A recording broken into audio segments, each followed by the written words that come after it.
We're on the west coast of the United States.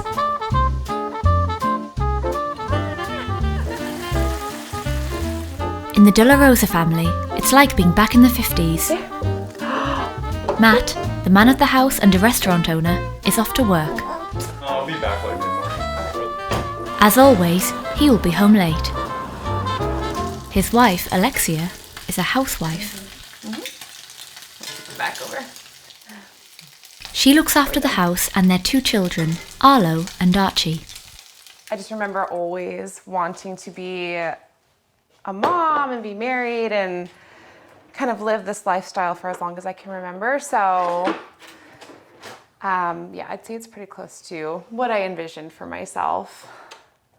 And we love it, huh? At 27, the young mum has chosen to live according to gender roles. There you go. And be the perfect wife. Okay, please don't judge my closet. Okay, let's see here.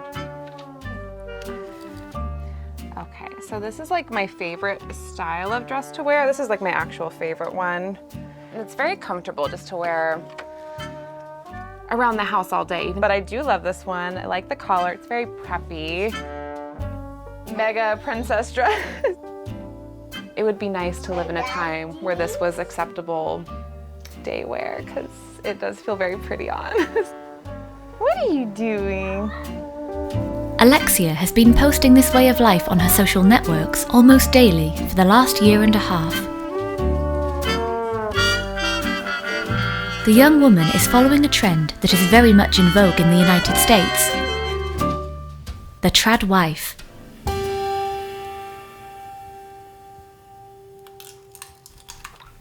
Through these princess videos, filmed behind the stove, she's gained over 500,000 followers on Instagram and TikTok. These videos earn her almost €20,000 a month. When it did, and I got like my first brand deal, I was like, whoa, this is cool. You can actually make money doing this. So, and like lets me continue to stay home, and it's definitely worth it to do it on top of my other motherly duties. So, for several months now, dozens of young women like Alexia have been using the hashtag Tradwives on their social media platforms. Some of these women have become real stars, like Nara Smith, who has 8 million subscribers. One of the pioneers of this movement, Estee Williams, became known for her very conservative views. The first one is, I don't leave the house after dark. Number 2, we don't do opposite sex friendship. Beyond being simply a trend, Tradwives are now at the heart of a new social agenda. If we're going to win the culture war, you have to start. They are part of a much broader, more political movement, one which is dividing America.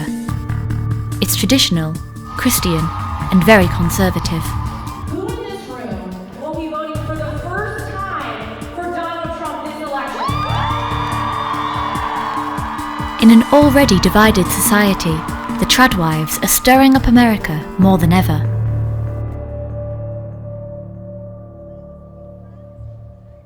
Cook for your husband, wash all his clothes, and all his dishes, wash all of those. Serve your husband. Aw, you did it. You did it. You got flowers. You got flowers. Thanks. In Florida, 24-year-old Soleie, mother of 3 young children, is one of these Tradwives who is causing a stir online. Here are 3 things you can do to help your marriage as a wife. Number 1, have lots of sex. I think that's pretty self-explanatory. Number 2, pray together. Couples that pray together stay together. It's literally statistically proven. And number 3, submit to your husband. Well, that's 23,000. 23,000. You have a lot of haters? Yeah. Yeah, we do. I said it means I'm a doormat and he hates me and all women and he doesn't care about me, right, Andre? No. Obviously, I disagree with feminism. Soleie met Andre when she was 18. Since then, her life has revolved around the needs of her husband and their children.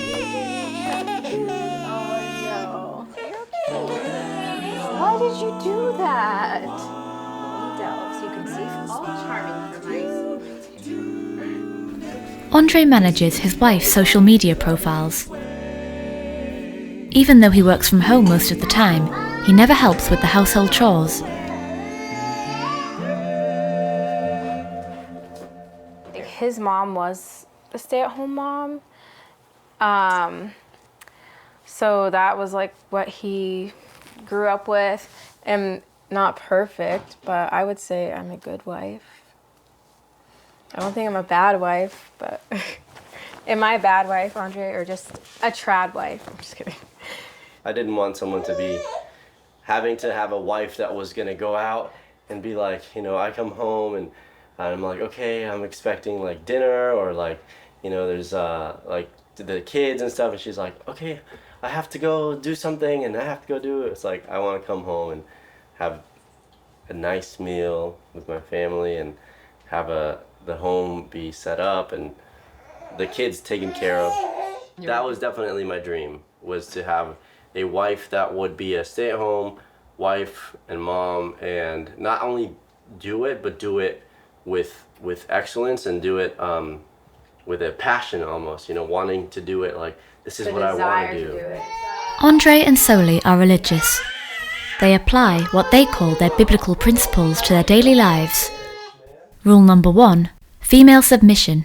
The wife submitting. I basically like follow his lead and like try to help him build, I guess, the family that he wants. Is inflation as bad in France? Oh, sleepy.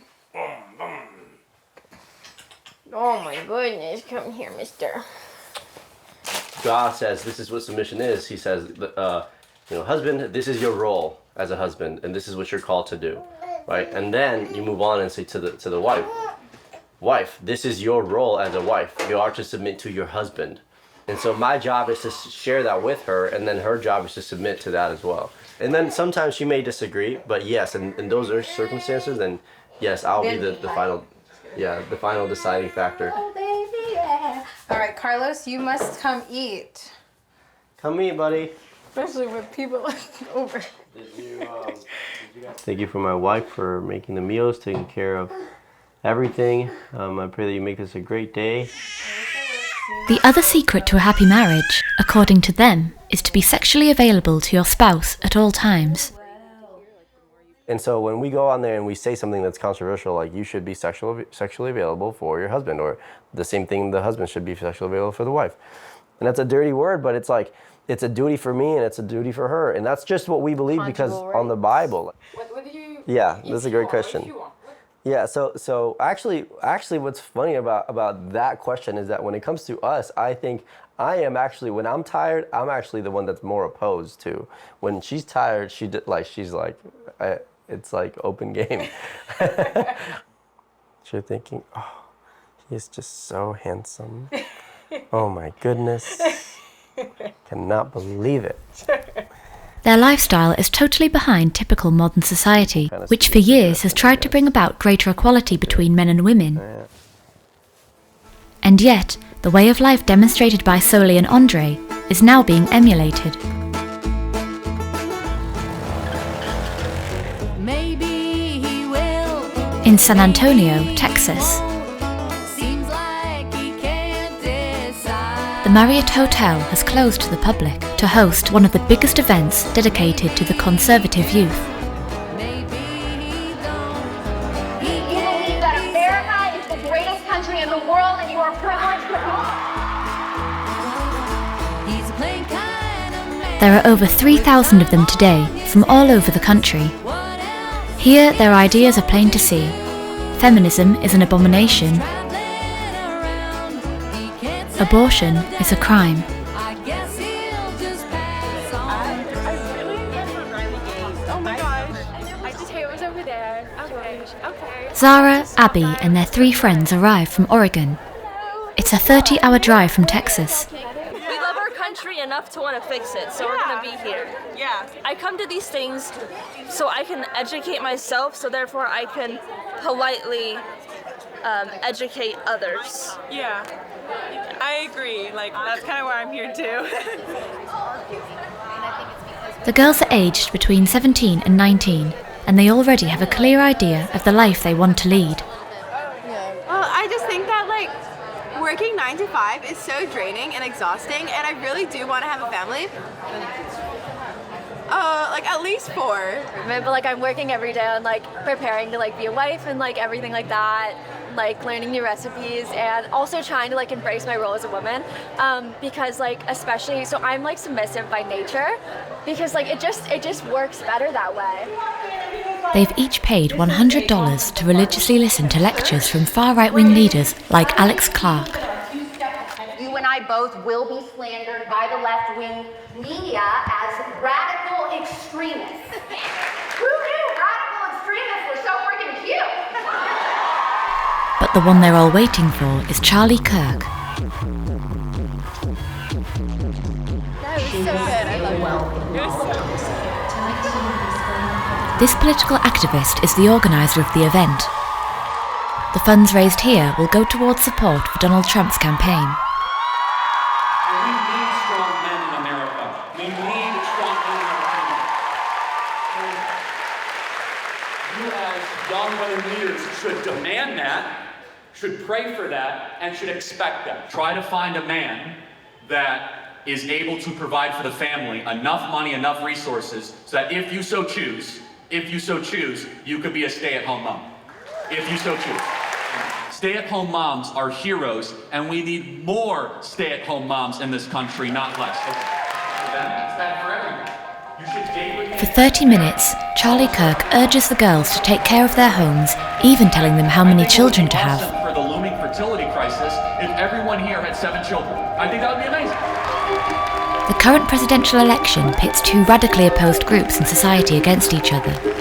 To bring Donald Trump back into power, conservatives have recruited people who speak to young people. There we go. Use that one. We have the biggest and the best events in the conservative movement.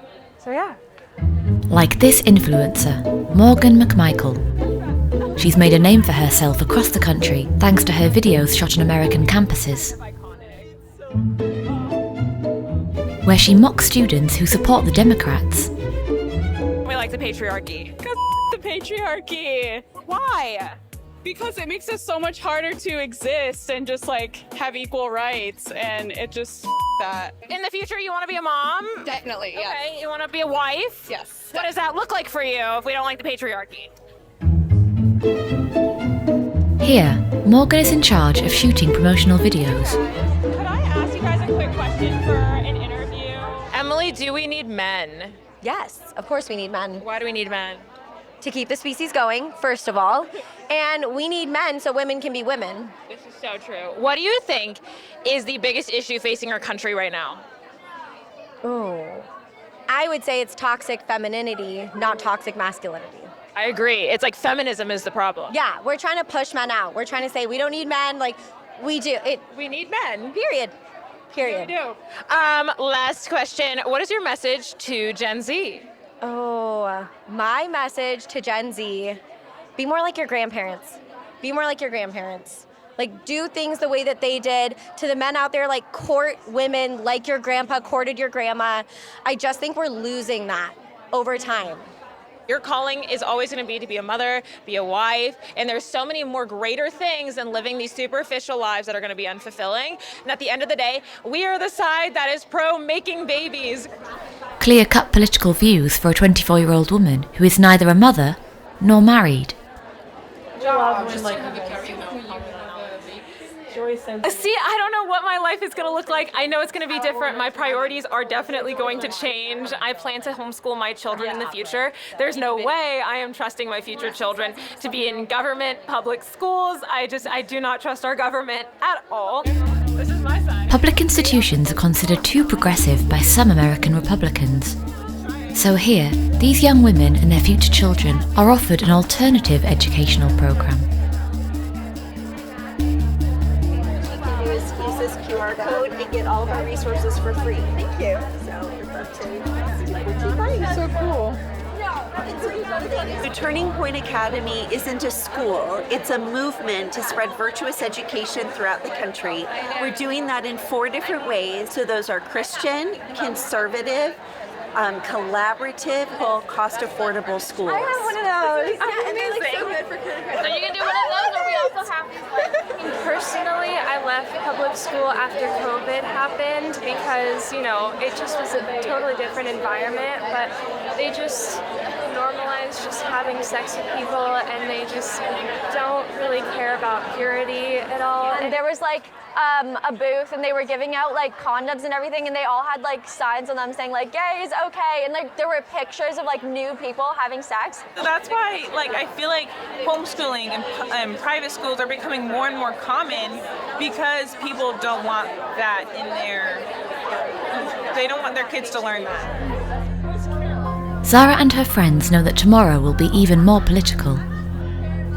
They'll be back to listen to the star of the show, Lara Trump, the beautiful daughter of the Republican candidate.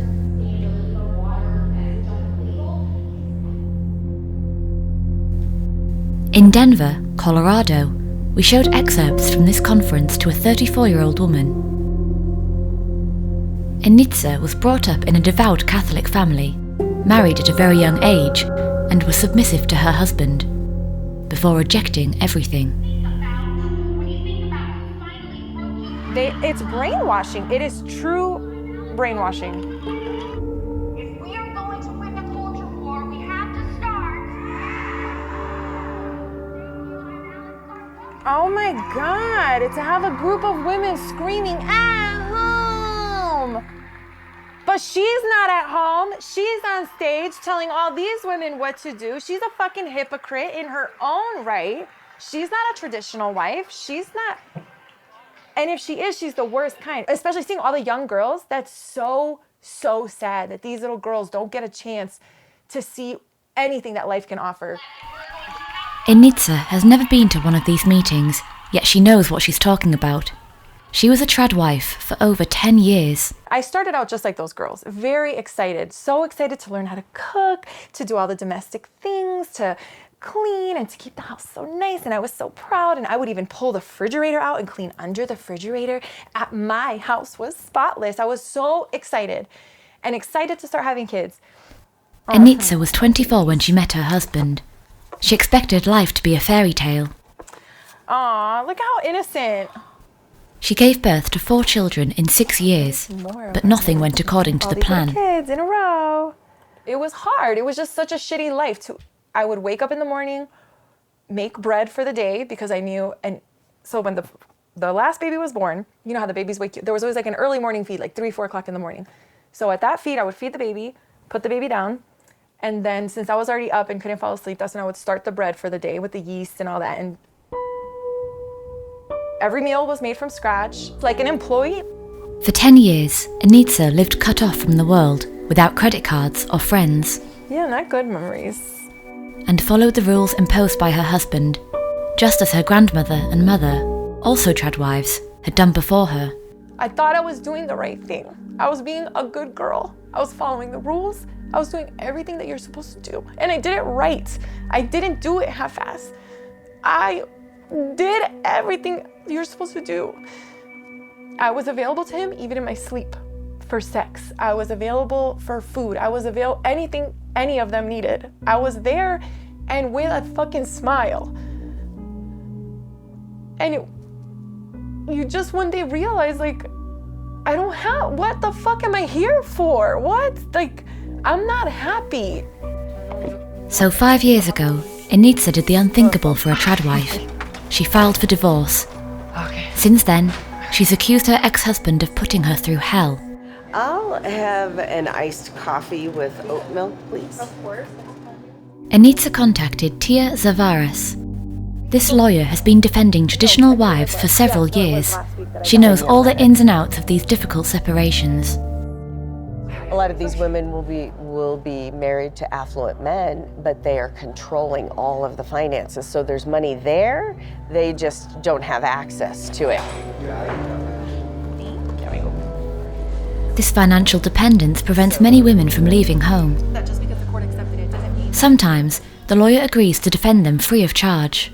Typically, those in a traditional wife role or situation aren't working or just working a little bit, so they know that their resources are limited. They're often isolated from their family members, or their family members don't have the resources to help them, or exhausted their own resources already in the first round of litigation. Yeah, he feels I'm insane, and I'm a drug addict, and so he wants me. Enitza's in particular, one of the most complicated.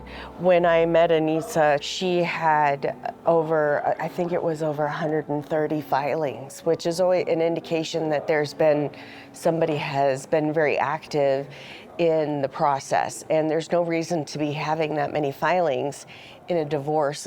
That's where they can continue to abuse once the other spouse has left them physically. So they use it to intimidate them.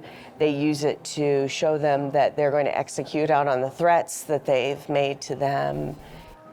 Even if, once they've left, these women regain a certain freedom, the pressure continues for years, and the anxiety grows with every face-to-face meeting. This is still the case today. Enitza is due to meet her children as part of their alternation custody agreement, 3 kilometers away from the meeting point, and she's feeling the nerves. My stomach gets in knots when I have to go, and then my heart is racing the whole time I'm waiting. I'm always wondering, are my kids gonna be there? Is he gonna bring the kids? There's been times that he didn't bring the kids. He can see when I try to park far, and he tries to come next to me, and I'm like, get away from me. And he's always filming me. Like, he's got 5 years of videos of me sitting in my car doing nothing. It's just so weird. Enitza is so scared that she never gets out of the car. She parks as far away as possible from her husband's vehicle. He's already there. Oh, there's my kids! What car? The what? That's the link. Oh, okay. I love you guys. I missed you. Is everybody okay? Is anybody hungry? No. Okay. This is The lady Shar. that cut my hair was really pretty. It's so pretty. Oh, it feels so soft. As much as possible, Enitza continues to move forward, drawing a line under her former life. She even found love again a year ago. I love you. With Dennis, in a few days, they'll be moving in together. It's a way to rebuild her life, and above all, to prove to her daughters that another life is possible. I hope I cleared a little bit of path for them. I hope their life is a little bit easier than mine was. Mom, that's my skin. Go ahead. Well, that's even more freaking my point because then like 5 days. Then now they got that.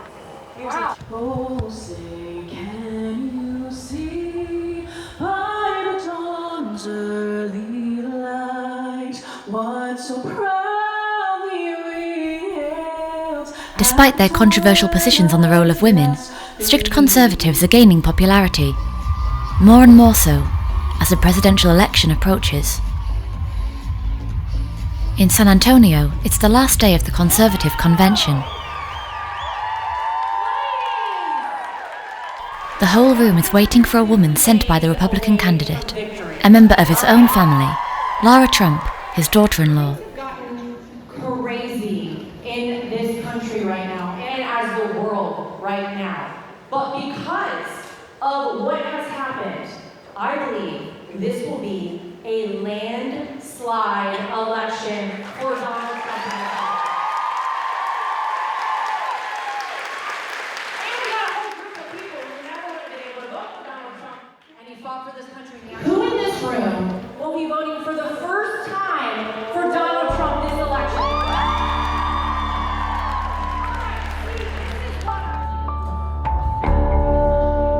The movement is undoubtedly growing because this year, half of the young women in attendance are newly recruited activists. In 2020, 47% of white women voted for Donald Trump. This was not enough to get him into power. This time, with the help of the Tradwives movement, conservatives are hoping to achieve their goal, getting their candidate all the way to the White House.